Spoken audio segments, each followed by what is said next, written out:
In today's video, I'll guide you on how you'd be able to make objects spin in Premiere Pro.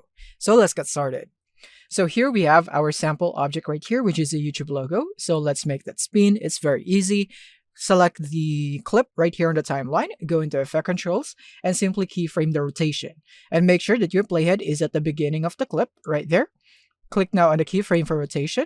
And now you want to move a couple seconds forward, let's say at the end right here. And from here, you want to go for 15x in the value of rotation. So it will now turn in 15 times fully. And from here, you can go here into the drop down icon, and you can see the graph of the speed. So in this one right here, you could actually manipulate this so that you'd be able to have a varying speed when it turns right here. But if you'd want it to be monotonous when it's spinning, like same speed, then you can just leave this be. So with this, we now have this result right here, as you could see.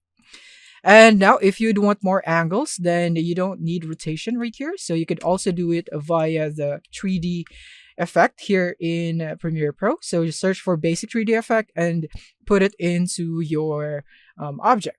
And let's reset the rotation. And from here, you could actually go and rotate it this way right here using the tilt or the swivel right here.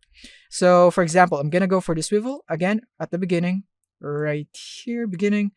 And then go at the end, and I'm gonna go for 15 again, 15x. And then when I play this, I will now have this rotation or spinning effect right here in Premiere Pro.